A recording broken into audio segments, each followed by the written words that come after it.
What's up, guys? Today I want to talk about pitch design and how I threw my changeup. Now, before I get into the grip and how I threw it and what exactly I was thinking while I threw it, I'll give a little context for how I developed my changeup, why I needed to develop my changeup, and what led me there. So really my entire career, for literally forever, I couldn't figure out how to throw a changeup. And every time I tried, I would spend time, I would spend effort, and I couldn't figure it out. Either it wouldn't break and it would be in the strike zone, or it wouldn't be anywhere near the strike zone and I'd get the break that I wanted. But I was really struggling with a lot of consistency issues. Then, throughout college, I believe it was my sophomore year of college, I figured out how to throw a splitter. And I have really small hands, you can see, not the biggest hands compared to a baseball. So you can see where that would cause some issues there. Having small hands and throwing a splitter. And when it was good, it was great, but it was extremely inconsistent, and I really had no idea where it was going half the time, and that obviously wasn't gonna work very well to compete at a high level. Now, it got the job done while I had it, but it wasn't gonna get me to the high level of competition against great hitters at the highest level of NAIA ball. And so my last season of last season of baseball, my fifth year, that COVID year, we were really tearing it up as a team. We were headed to the NAIA playoffs, had a 1 seed, and we were hosting our regional tournament. And so I got together with my pitching coach, and we talked about kind of my pitch arsenal. And I'm a guy with a lot of run to my fastball. I'm a slider guy. I throw a curveball too. But one of the biggest things I was missing was a weapon really against lefties and in a changeup. And my splitter could work like that, but it was so inconsistent that we couldn't really use it against really good teams. And so I needed something that was consistent, that I could throw well, and that would be a changeup-like pitch. So we got together and we worked. This was about mid-season, around March of 2021. My last season of play. So got together, threw a pen that was specifically built, let's figure out how to throw a changeup. And so I probably threw about 60 pitches, 70 pitches in that bullpen, way too much, way too more than I should have. But we got to work.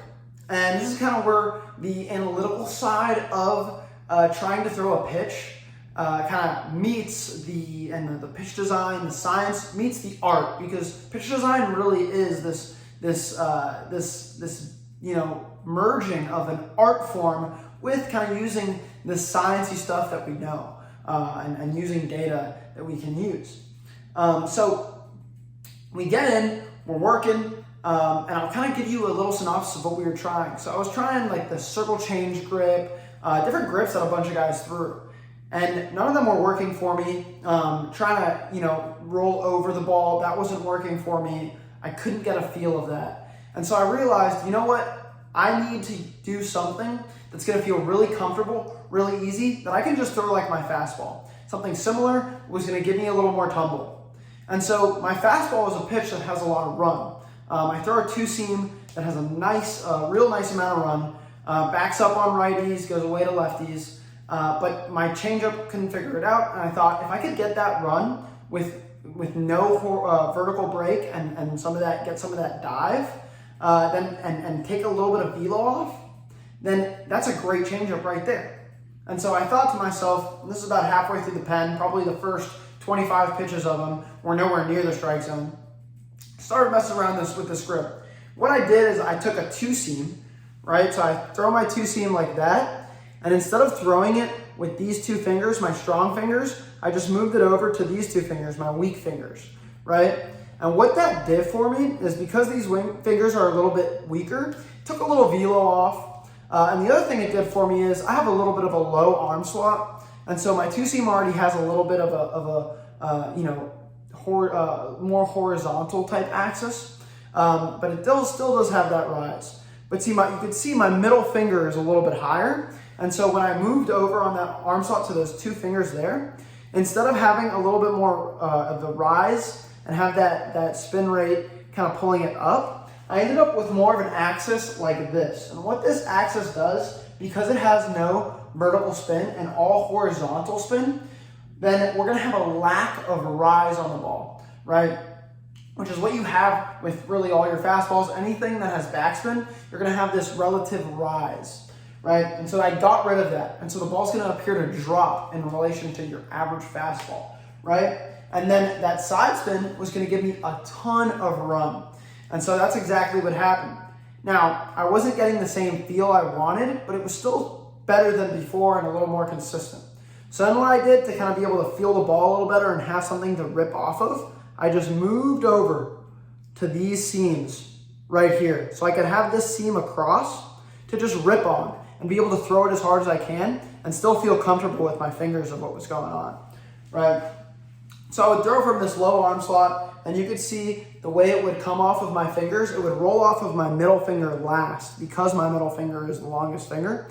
And I would get that side spin, and that ball would just run and dive like that. And for the rest of that season, it took me a day to learn the pitch, a lot of throws, but really I was able to figure it out quickly because it was something that was simple. I didn't have to turn over. I could just throw it with that grip as hard as I could. I actually used my thumb a little bit to be able to push my wrist into this ulnar deviation like that. So instead of throwing like that, I was here. That gave me even more side spin.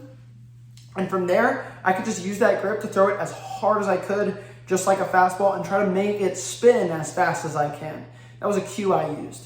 Rather than trying to throw it super hard, although I was really pushing it just like my fastball, I really wanted to make it spin as fast as I could and get that spin rate up. And so that was able to get me, for the rest of that season, an elite plus changeup that I was really lucky to be able to figure out with my pitching coach, Coach Stephen Bruce. Shout out to him.